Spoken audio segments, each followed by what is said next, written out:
भगवान श्री कृष्ण कहते हैं, देवता, मनुष्य, पशु, पक्षी आदि सभी शरीर पंचभूतात्मा होने के कारण अभिन्न ही है और परमार्थ रूप से भी अभिन्न है। ऐसी स्थिति में आप कौन है? आप लोगों का यह प्रश्न ही केवल वाणी का व्यवहार है, विचार पूर्वक नहीं है, अतः निरर्थक है। मन से, वाणी से, दृष्टि से तथा अन्य इंद्रियों से भी जो कुछ ग्रहण किया जाता है वह सब मैं ही हूँ, मुझसे भिन्न और कुछ नहीं है। यह सिद्धांत आप लोग तत्व विचार के द्वारा समझ लीजिए। पुत्रों, यह चित्त चिंतन करते करते विषयाकार हो जाता है और विषय चित्त में प्रविष्ट हो जाते हैं, यह बात सत्य है।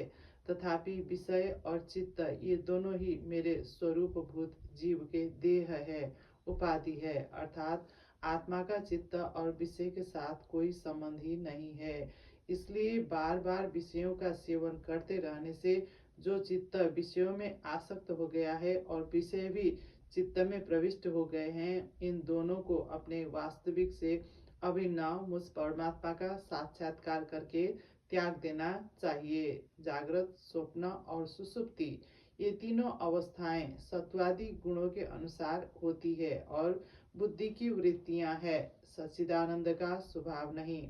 इन वृत्तियों का साक्षी होने के कारण जीव उनसे विलक्षण है।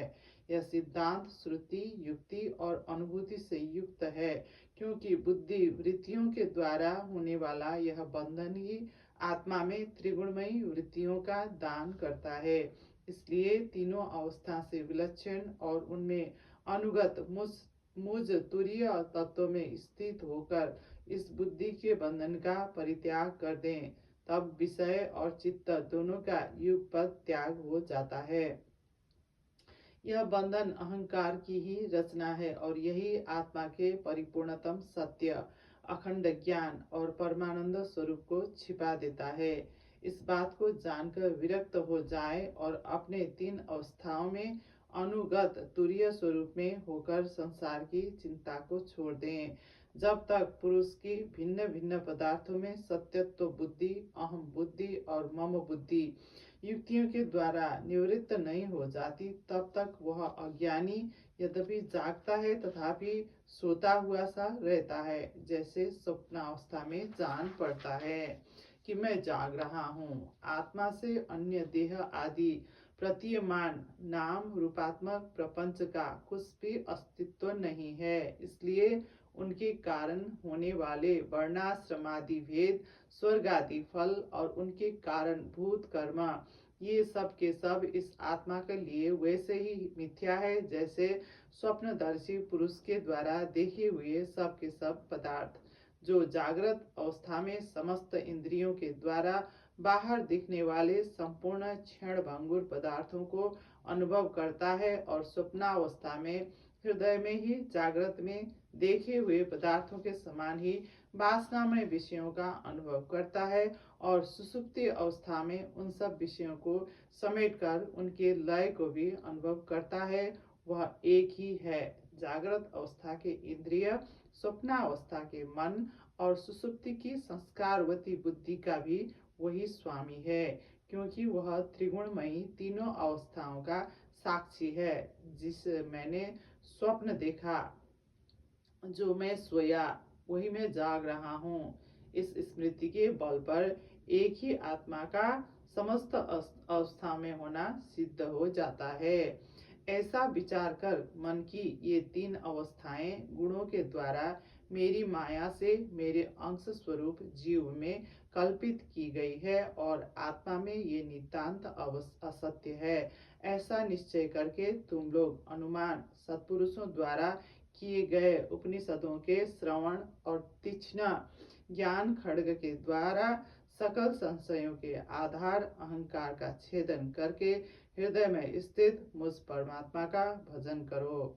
यह जगत मन का विलास है, दिखने पर भी नष्ट प्राय है। अलात चक्र लुकारियों की पनेठी के समान अत्यंत चंचल है और भ्रम मात्र है, ऐसा समझे।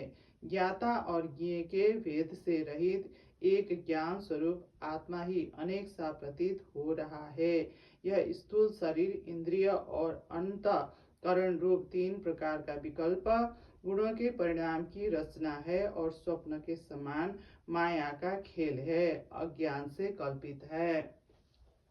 इसलिए उस देहादि रूप दृश्य से दृष्टि हटाकर तृष्णा रहित इंद्रियों के व्यापार से हीन और निरीह होकर आत्मानंद के अनुभव में मग्न हो जाए। यद्यपि कभी कभी आहार आदि के समय यह देहादिक प्रपंच देखने में आता है, तथापि यह पहले ही आत्म वस्तु से अतिरिक्त और मिथ्या समझकर छोड़ा जा चुका है। इसलिए वह पुनः भ्रांति मूलक मोह उत्पन्न करने में समर्थ नहीं हो सकता।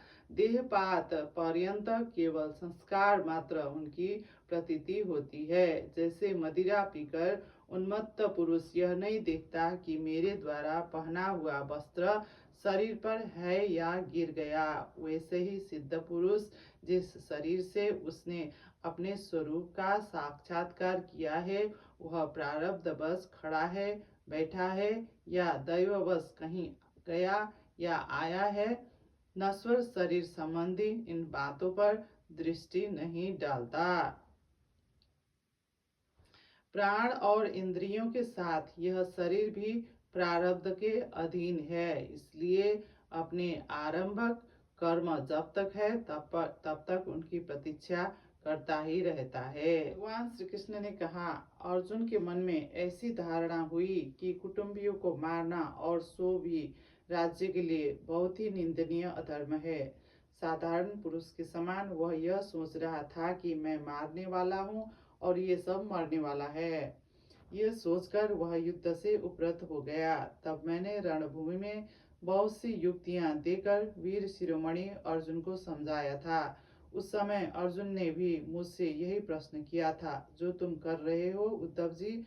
मैं समस्त प्राणियों का आत्मा, हितैषी, सुहृद और ईश्वर नियामक हूँ। मैं ही इन समस्त प्राणियों और पदार्थों के रूप में हूँ और इनकी उत्पत्ति, स्थिति एवं प्रलय का कारण भी हूँ। गतिशील पदार्थों में मैं गति हूँ, अपने अधीन करने वालों में मैं काल हूँ, गुणों में मैं उनकी मूल स्वरूपा साम्यावस्था हूँ और जितने भी गुणवान पदार्थ है उनमें उनका स्वाभाविक गुण हूँ। गुणयुक्त वस्तुओं में मैं क्रिया शक्ति प्रधान प्रथम कार्य सूत्रात्मा हूँ और महानों में ज्ञान शक्ति प्रधान प्रथम कार्य महत्त्व हूँ। सूक्ष्म वस्तुओं में मैं जीव हूँ और कठिनाई से वश में होने वालों में मैं मन हूँ। मैं वेदों का अभिव्यक्ति स्थान हिरण्यगर्भ हूँ और मंत्रों में 3 मात्राओं अ उ म वाला ओमकार हूँ। मैं अक्षरों में अकार, छंदों में त्रिपदा गायत्री हूँ। समस्त देवताओं में इंद्र, 8 वसुओं में अग्नि, 12 आदित्यों में विष्णु और 11 रुद्रों में नील लोहित नाम का रुद्र हूँ। मैं ब्रह्मर्षियों में भृगु, राजर्षियों में मनु, देवर्षियों में नारद और गौओं में कामधेनु हूँ। मैं सिद्धेश्वरों में कपिल, पक्षियों में गरुड़, प्रजापतियों में दक्ष और पितरों में अरिमा हूँ। प्रिय उद्धव, मैं दैत्यों में दैत्यराज प्रहलाद, नक्षत्रों में चंद्रमा, औषधियों में सोमरस एवं यक्ष राक्षसों में कुबेर हूँ, ऐसा समझो। मैं गजराजों में ऐरावत, जल निवासियों में उनका प्रभु वरुण, तपने और चमकने वाले में सूर्य तथा मनुष्यों में राजा हूँ। मैं घोड़ों में उच्चैश्रवा, धातुओं में सोना, दंडधारियों में यम और सर्पों में वासुकी हूँ। निष्पाप उद्धव जी, मैं नागराजों में शेषनाग, सिंह और दाढ़ वाले प्राणियों में उनका राजा सिंह, आश्रमों में संन्यास और ब्राह्मण वर्णों में ब्राह्मण हूँ। मैं तीर्थ और नदियों में गंगा, जलाशयों में समुद्र, अस्त्र शस्त्रों में धनुष तथा धनुर्धारियों में त्रिपुरारी शंकर हूँ। मैं निवास स्थानों में सुमेरु, दुर्गम स्थानों में हिमालय, वनस्पतियों में पीपल और धान्यों में जौ हूँ। मैं पुरोहितों में वशिष्ठ, वेद वेत्ताओं में बृहस्पति, समस्त सेनापतियों में स्वामी कार्तिक और सन्मार्ग प्रवर्तकों में भगवान ब्रह्मा हूँ। पंच महायज्ञों में ब्रह्म यज्ञ, हूँ व्रतों में अहिंसा व्रत और शुद्ध करने वाले पदार्थों में नित्य शुद्ध वायु, अग्नि, सूर्य, जल, वाणी एवं आत्मा हूँ। 8 प्रकार के योगों में मैं मनोनिरोध रूप समाधि हूँ। विजय के इच्छुकों को में रहने वाला मैं मंत्र बल हूँ। कौशलों में आत्मा और अनात्मा का विवेक रूप कौशल तथा ख्यातिवादियों में विकल्प हूँ। मैं स्त्रियों में मनुपत्नी शत्रुपा, पुरुषों में स्वयं भुआ मनु, मुनीश्वरों में नारायण और ब्रह्मचारियों में सनत कुमार हूँ। मैं धर्मों में कर्म संन्यास तथा ऐषणात्रय के त्याग द्वारा संपूर्ण प्राणियों को अभयदान रूप सच्चा संन्यास हूँ। अभय के साधनों में आत्मस्वरूप का अनुसंधान हूँ। अभिप्राय गोपन के साधनों में मधुर वचन एवं मौन हूँ। और स्त्री पुरुष के जोड़ों में मैं प्रजापति हूँ, जिनके शरीर के 2 भागों से पुरुष और स्त्री का पहला जोड़ा पैदा हुआ। सदा सावधान रहकर जागने वालों में संवत्सर रूप काल मैं हूँ। ऋतुओं में बसंत, महीनों में मार्गशीर्ष और नक्षत्रों में अभिजीत हूँ। मैं युगों में सतयुग, विवेकियों में महर्षि देवल और असित, व्यासों में श्री कृष्ण द्वैपायन, व्यास तथा कवियों में मनस्वी शुक्राचार्य हूँ। सृष्टि की उत्पत्ति और लय, प्राणियों के जन्म और मृत्यु तथा विद्या और अविद्या के जानने वाले भगवानों में विशिष्ट महापुरुषों में मैं वासुदेव हूँ। मेरे प्रेमी भक्तों में तुम उद्धव, किम पुरुषों में हनुमान, विद्याधरों में सुदर्शन, जिसने अजगर के रूप में नंद बाबा को ग्रस लिया था और फिर भगवान के पाद स्पर्श से मुक्त हो गया था। मैं हूँ रत्नों में पद्मराग लाल, सुंदर वस्तुओं में कमल की कली, तृणों में कुश और हविष्यों में गाय का घी हूँ। मैं व्यापारियों में रहने वाली लक्ष्मी, छल कपट करने वालों में धूत क्रीड़ा, तितिक्षुओं की तितिक्षा कष्ट सहिष्णुता और सात्विक पुरुषों में रहने वाला सत्व गुण हूँ। मैं बलवानों में उत्साह और पराक्रम तथा भगवत भक्तों में भक्ति युक्त निष्काम कर्म हूँ। वैष्णवों की पूज्य वासुदेव, संकर्षण, प्रद्युम्न, अनिरुद्ध, नारायण, हयग्रीव, वराह, नृसिंह और ब्रह्मा, इन 9 मूर्तियों में मैं पहली एवं श्रेष्ठ मूर्ति वासुदेव हूँ। मैं गंधर्वों में विश्वावसु और अप्सराओं में ब्रह्मा जी के दरबार की अप्सरा पूर्वचित्ती हूँ। पर्वतों में स्थिरता और पृथ्वी में शुद्ध अविकारी गंध मैं ही हूँ। मैं जल में रस, तेजस्वियों में परम तेजस्वी अग्नि, सूर्य, चंद्र और तारों में प्रभा तथा आकाश में उसका एकमात्र गुण शब्द हूँ। उद्धव जी, मैं ब्राह्मण भक्तों में बलि, वीरों में अर्जुन और प्राणियों में उनकी उत्पत्ति, स्थिति और प्रलय हूँ। मैं ही पैरों में चलने की शक्ति, वाणी में बोलने की शक्ति, पाइयों में मल त्याग की शक्ति, हाथों में पकड़ने की शक्ति और जननेंद्रियों में आनंदोपभोग की शक्ति हूँ। त्वचा में स्पर्श की, नेत्रों में दर्शन की, रसना में स्वाद लेने की, कानों में श्रवण की और नासिका में सूंघने की शक्ति भी मैं ही हूँ। समस्त इंद्रियों की शक्ति मैं ही हूँ। समस्त इंद्रियों की इंद्रिय शक्ति मैं ही हूँ। पृथ्वी, वायु, आकाश, जल, तेज, अहंकार, तत्व, पंचमहाभूत, जीव, अव्यक्त, प्रकृति, सत्व, रज, तम और उनसे परे होने वाला ब्रह्म, ये सब मैं ही हूँ। इन तत्वों की गणना लक्षणों द्वारा उनका ज्ञान तथा तत्व ज्ञान रूप उसका फल भी मैं ही हूँ। मैं ही ईश्वर हूँ, मैं ही जीव हूँ, मैं ही गुण हूँ, मैं ही गुणी हूँ।